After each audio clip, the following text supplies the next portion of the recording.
Hello, my name's Mark Williams and I'd like to welcome you to today's session. If you have a look at the four images that we have here on the screen, I think you'll have a fairly good idea of what today's session is going to be about.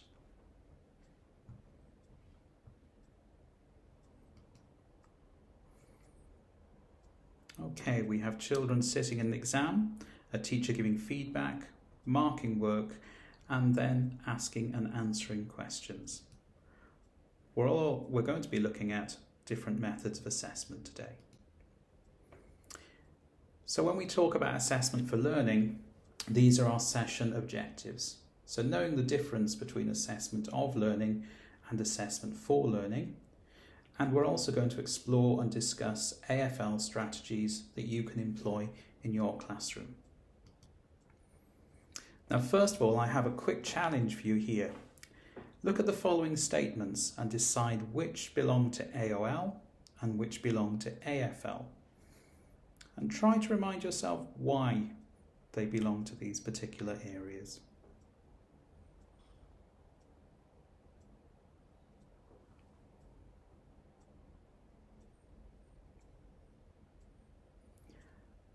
Okay, hopefully that was enough time for you to have a look at those different statements. Here are our results.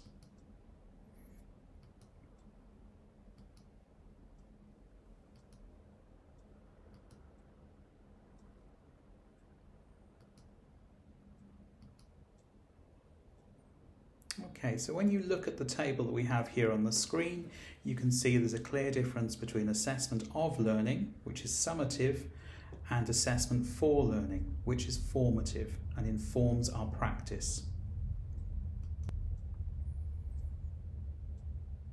Okay, there's a clear distinction when we're recognising that formative and summative assessment are different, but they're not mutually exclusive. For example, the use of assessment for learning approaches can help pupils to perform better on summative assessment tasks, and the results of summative assessments can be used formatively by practitioners to adapt their future planning and teaching in order to better meet their pupils' needs. So, for example, in short, you may give your pupils an exam paper to complete. You will then see how well they do on that exam paper, and that will then inform your practice for future lessons. So you may have a summative task that informs your future practice, so it becomes a formative assessment. So they're clearly not mutually exclusive. Now, this is a really important book for you to read. Inside the black box, you will find some copies on the university shelves, but it's also worth having a look online because there are lots of different examples with this book that are subject specific, and I'll show you these in a few moments' time. Okay, so which of these belong to AOL and to AFL? Now think back to when you were in school. Which of these were most useful in helping you learn and helping you to understand how you progress? Now, we are going to look at different AFL strategies today, and these are going to be broken down into three key areas: the quality of questioning, the way in which we provide feedback to learners, and also peer and self-assessment. And you'll remember I said that there are some great examples of inside the black box that are subject specific. Well, this is what they look like. So it's worth having a look for these online or finding out whether or not there are copies in your school when you arrive on placement.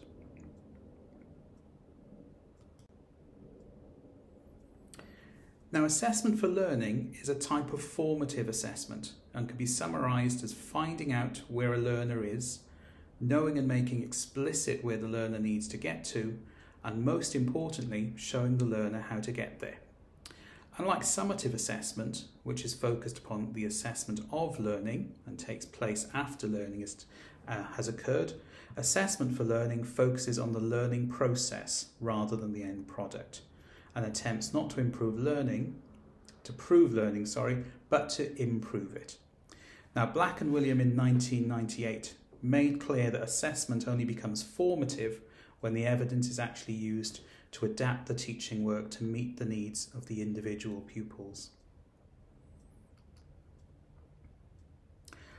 Whilst AFL is a day-to-day classroom practice and involves assessing during the learning, summative assessment, for example exams, tests, marking and grading, this provides a snapshot of what an individual group of learners is or are able to do at any given moment in time. However, summative assessment and AFL, or formative assessment, are not opposing practices. The use of assessment for learning approaches can help pupils perform better on summative assessment tasks, and the results of summative assessment can be used formatively to adapt practitioners' future practice.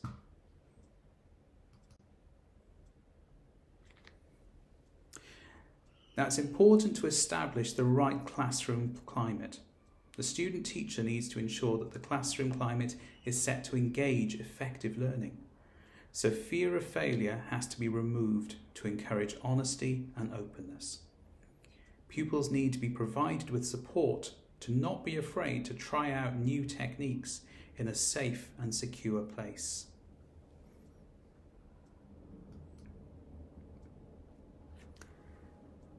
Now, the Welsh Government in 2010 organised AFL strategies into three broad areas: the quality of questions or talk, the provision of feedback to learners, and peer and self-assessment. Hopefully you remember those from an earlier slide. Well, teachers and pupils can generate and use powerful questions to encourage deeper thought and exploration. So it's important that we ask questions that are worth asking and also worth answering. We need to be clear about the purpose of our question and to ensure that learners understand what type of thinking is being promoted.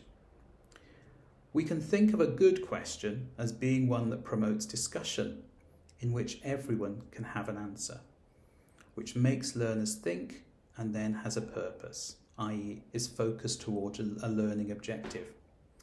As Black and Williams stated in 1998, what is essential is that any dialogue should evoke thoughtful reflection in which all pupils can be encouraged to take part. Now, questioning is an integral part of assessment for learning. Research shows that on average, teachers ask questions every 72 seconds. However, 38% of these are actually answered by the teacher, not by the pupils. Effective questioning, therefore, is about asking questions in a way that draws out the maximum feedback from pupils, which can then be used to evaluate, plan, and extend their learning. Creating and formulating good questions that bring out positive thinking is not always easy, so here are some suggestions on how to improve your questioning technique. Remember that good questioning needs to be an integral part of a learning and teaching plan, and key questions should be thought out in advance, used in our lesson, and then the responses built upon.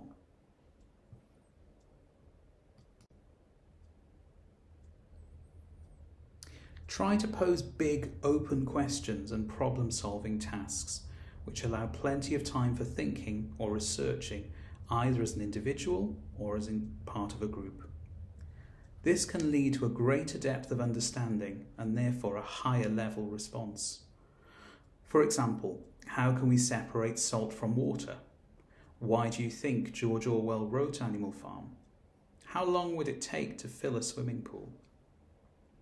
Use the diagrams we have here of Anderson's matrix or Bloom's taxonomy to help you frame a range of more open questions which you can use in your classroom.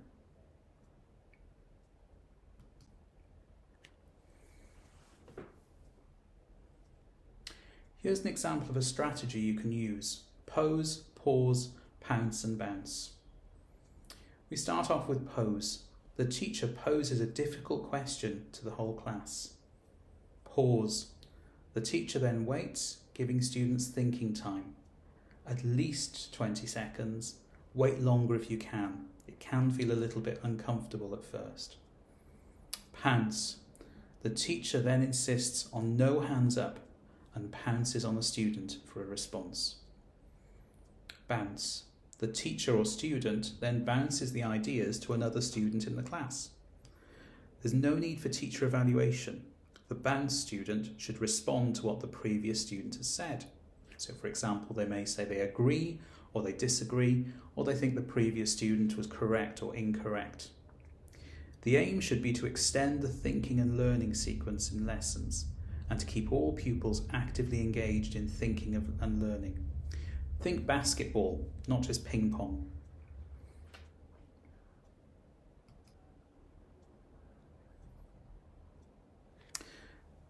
Try to give learners a choice between different possible answers and ask them to discuss options in pairs or threes. This can be a really powerful tool as the fear of failure is removed because pupils are agreeing or disagreeing with another person's ideas. In this case, we're using concept cartoons as the other person's original ideas. Therefore, the youngsters don't have to formulate their own idea and risk fear of rejection by their peers. Pupils decide which viewpoint they agree upon. This can be done through an individual or a group vote, or pupils can be given one viewpoint to adopt and defend in a group discussion. Concept cartoons are often effective to use as a starting point for learning and are an excellent way to develop learners' oracy, because pupils use collaborative talk to clarify their own thinking and identify areas of disagreement and uncertainty. They can be revisited as a plenary to see pupils' current thinking and see if they've changed their minds. They're a fun and creative way of assessing, which makes learning more effective through cognitive conflict, through discussion of plausible alternatives, metacognition, because learners have to think about their own ideas, argumentation, as learners have to justify their ideas to each other, and social construction of ideas, which leads to collaborative learning. Concept cartoons also provide the teacher with access to pupils' thinking and their misconceptions.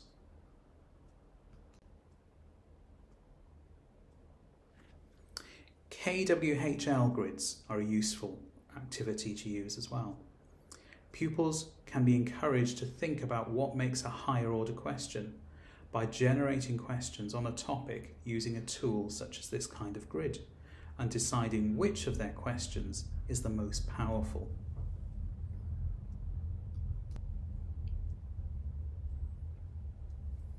Increased thinking time or the use of mini whiteboards or think, pair, share can also be useful activities in class. Leave at least 10 seconds for pupils to answer open questions. You can then encourage them to record their ideas on a mini whiteboard or paper before sharing their ideas. Try giving pairs 2 minutes to come up with 5 good ideas, which can allow for both pace of learning and the necessary time to think. Or you can pose a question and give pupils time to think individually, then time to discuss ideas with a partner, and finally the pair share their ideas with a larger group or the rest of the class. This helps to extend thinking time and allows learners to develop more sophisticated answers than they could in a typical ping-pong questioning session. It also supports reluctant learners or those with low self-confidence to actively contribute.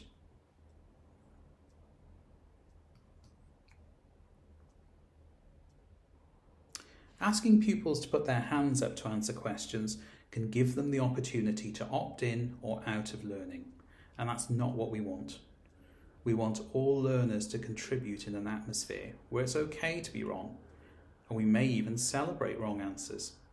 Why is this a good wrong answer? Is an interesting question to pose sometimes, as it can explore how an individual came to that conclusion. As an alternative to hands up, we need a mechanism that ensures all pupils are ready to contribute and have had time to think about the question or the statement posed. Asking pupils not to raise their hands and letting them know that anyone could be chosen to answer increases individual accountability. They all have to think, and we need to make sure that they're given time to do so. Pupils might be encouraged to talk to your partner so that both partners are responsible for the answer given. If the teacher knows the class well, an element of differentiation can be included by the teacher, asking certain individuals or peers to respond to certain questions, depending on the level of challenge that they provide. Alternative ways to randomly select pupils to answer include lolly sticks with pupils' names on them, so these may be colour-coded to help differentiate, or a random name generator on the board or the teacher's iPad or tablet. You can also use a simple numbering system using post-its, which are then placed on pupils' desks.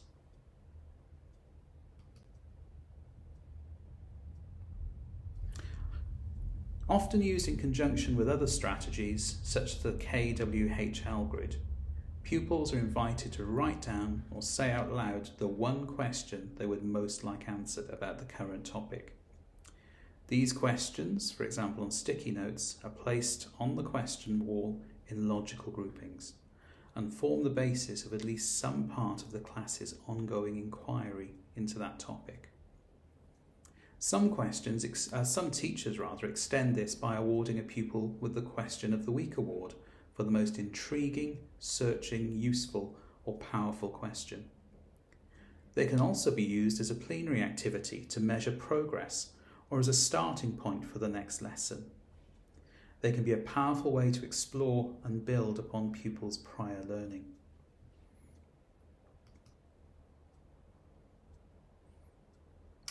Research has shown that feedback as grades or marks has a negative effect on learning.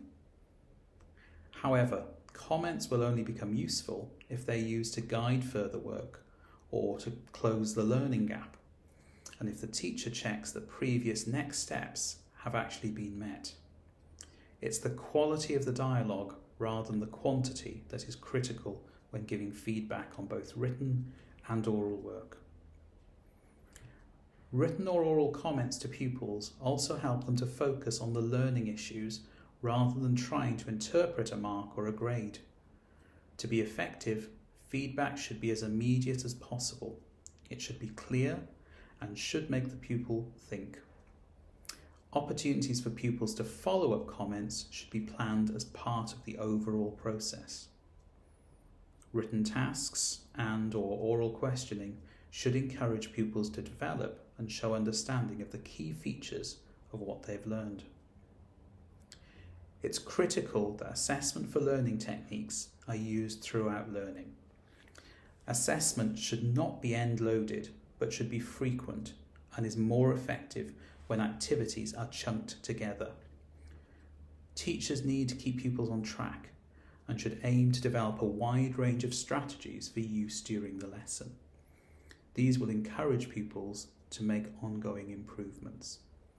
And we're going to look at some examples that we have here on the screen over the next few moments.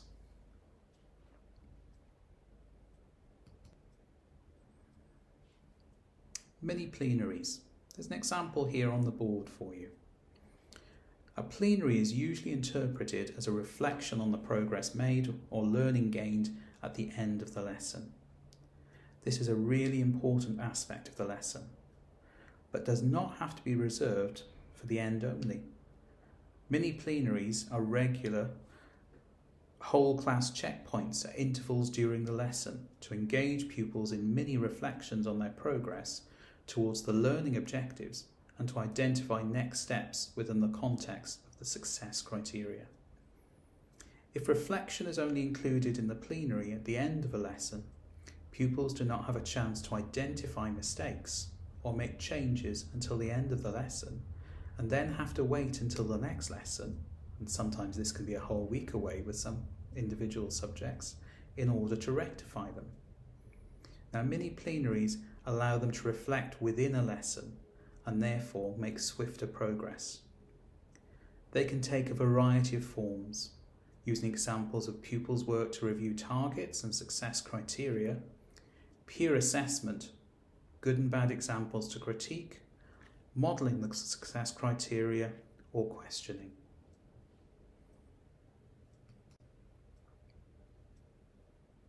Peer marking and feedback. This is where pupils mark or comment on each other's work in conjunction with a clear success criteria. Teachers can use a variety of different approaches. So, for example, Pupils could be working in pairs, or pupils write some texts, work out a maths problem, create a piece of art, and their partner peer assesses it against agreed and shared success criteria. Partners then explain their evaluation to one another and suggest one specific improvement. Each pupil then works towards making at least one specific and one targeted improvement. Here are some examples on the screen for you.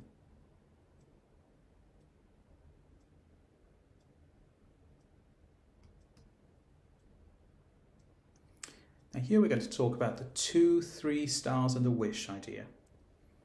Pupils need to know the aspects of their work that are successful and what they need to improve. The ratio of 3 to 1 is based on research that shows we are more likely to take advice if there is at least 3 times as much encouragement as criticism. However, less experienced pupils might find 2 stars easier to work with. The teacher identifies 3 specific aspects of the work that are effective, these are the stars, and identifies one specific detail that needs to be improved, this is the wish. The pupil then acts on the wish as soon as the comment is received. It's very important that each star is not vague or generalised praise, but specific identification of a skill that's being mastered and therefore linked to develop success criteria. It's also vital that the pupil acts on the wish if the feedback is to become formative.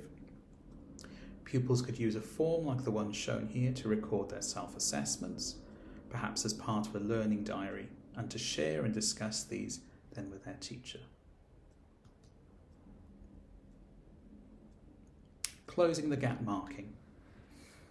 The emphasis when giving written or verbal feedback should be on both success against the learning objective and improvement needed against the success criteria. Focus comments are used to help the pupil in closing the gap between what they have achieved to date and what they might achieve in the near future. The feedback provides a negotiated next step. Now, useful closing the gap comments from the teacher are a reminder prompt. How could you use texture to make your composition more interesting and more varied? A scaffolded prompt. Show how you could substitute into the formula in order to check your answer. Or an example prompt. Choose one of these phrases or your own. He was angry, he was fit to burst, his face turned an angry red, he was fuming.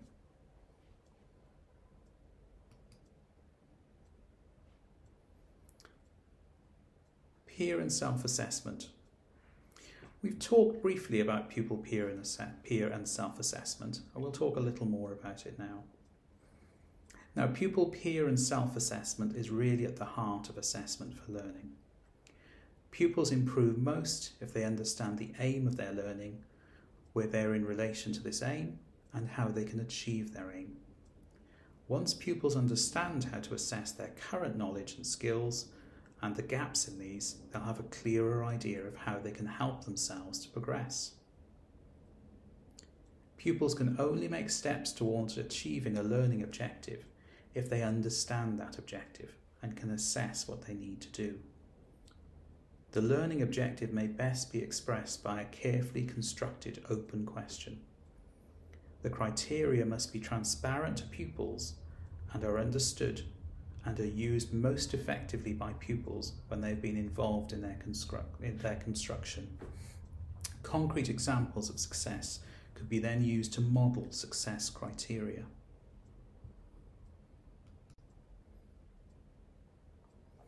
Now, here are some examples, and we're going to talk about these during the remainder of today's session.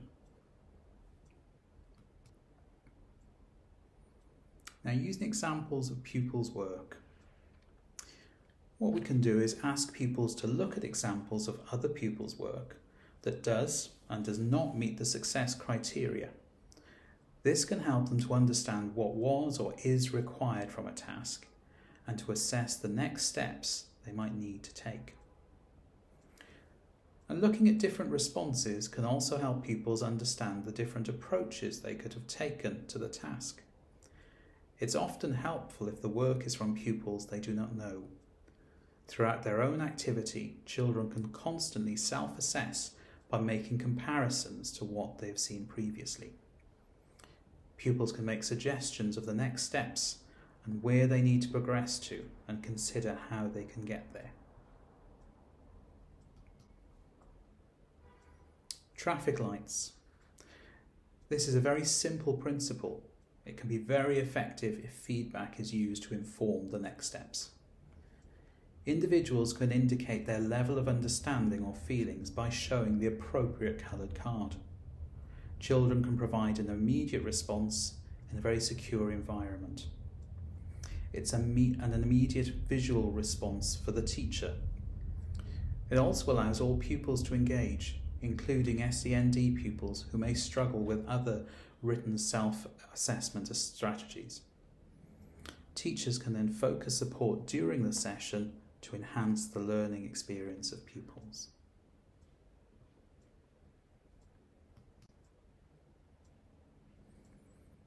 Now here we've talked about 2 stars and a wish. Actually, we've talked about it previously. So here's an example for you to have a look at. I'll just leave this on the screen for you for another 30 seconds.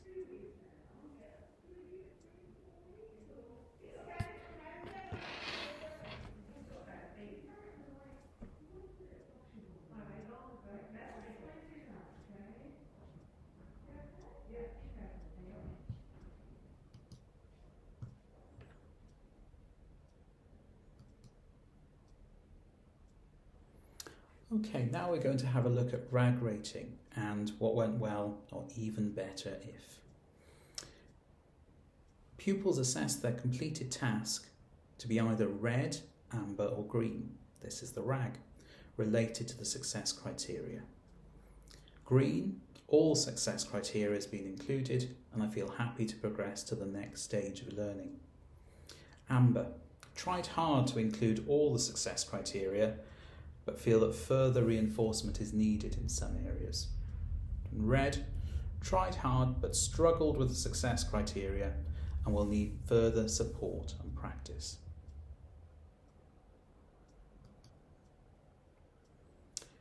Placemats can be useful in the classroom too. They can be used with specific subjects to assess what is done well and show pupils how they can improve. Pupils can easily assess their work from the given criteria and highlight parts of their work to match the criteria to show understanding. They can be used to form learning objectives too and identify success criteria. The areas that are not highlighted can then form future targets and areas for improvement and clear focus. They're great because they can easily be referred to during lessons and used to provide feedback quickly to pupils. You can use a piece of work by another pupil, for example from a previous year. The pupils then read the work and the assessment criteria and highlight areas that are achieved in one colour and identify areas for development in another colour. Pupils learn from the process how to improve their own understanding of a particular, for example, genre of writing and how to set appropriate, relevant targets for improvement.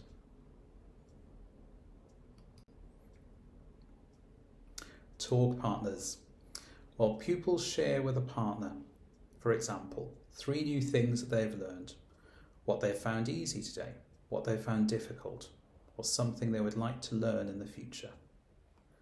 Prompt cards can be produced by the teacher for partners to focus on particular questions, and the teacher can then change the focus of future learning as and when appropriate.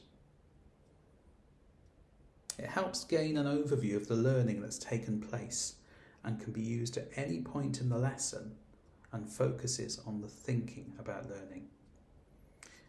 It's great because it will encourage children to think beyond the very next step.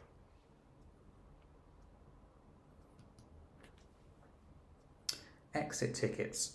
I'd suggest you use this technique to show you what pupils are thinking and what they've learned by the end of a lesson. Before students leave, they have to hand you a ticket filled out with an answer to a question.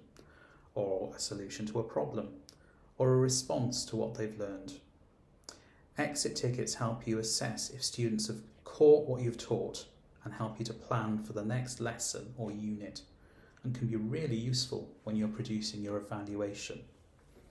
Tickets can be created by the teacher or pupils on paper, or a simple post-it note, a postcard, a laminated sheet, or an online device such as Google Forms via a QR code.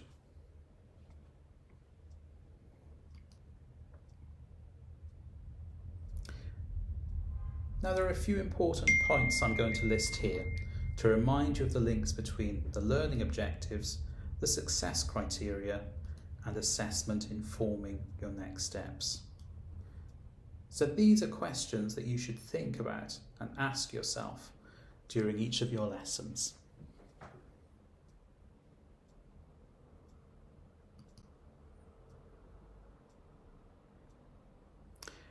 Now finally, I think it would be useful to listen to Dylan William. So he's going to talk to us about assessment for learning. So this is only a 2-minute, 18-second clip, but you will find there are lots of videos produced by Dylan on YouTube, which will all be useful for you.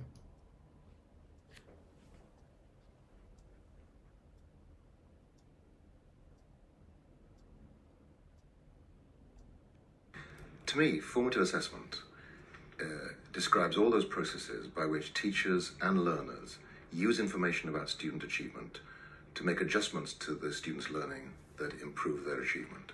So it's about using the information to adapt your teaching and adapt the work of the students to put the learning back on track, if you like, to make sure that the learning is proceeding in the right direction and to support that learning. So it's what happens when you don't just lecture students and rattle through the material until you get to the end and ask them if they've understood it okay. It's constantly making those adjustments. One of the ways I like to talk about it is just imagine what would happen if a pilot flew like many teachers assess. So I flew back from Seattle a few weeks ago. Just imagine what the pilot would have done. He would have flown east for 9 hours, and then after 9 hours he'd say it's time to land. So he'll put the plane down and he'll ask, is this London? And of course, even if it's not London, he says, well, everybody's got to get off because I've got to get onto the next journey. And that's exactly the way that we've assessed in the past. We teach students material, and at the end of that teaching, we find out if they've learned it or not. And if they haven't, we say, too bad, because we're on to the next unit. So what formative assessment does is encourages teachers to take constant readings about where students are, just in the same way that a pilot takes constant readings about their position. And if the learning isn't proceeding as you'd planned, then you make adjustments. That's the essence, to me, of formative assessment. So the reason I think that formative assessment is the right focus is because assessment is the bridge between teaching and learning. It's only through assessment of some kind that you know whether what has been taught has been learned. And that's why I think this focus on this assessment process, minute by minute and day by day, not at the end of a sequence of learning, minute and day by day, allows teachers to reflect on their practice and make small steps in improving that practice in a more powerful way than anything we've seen before.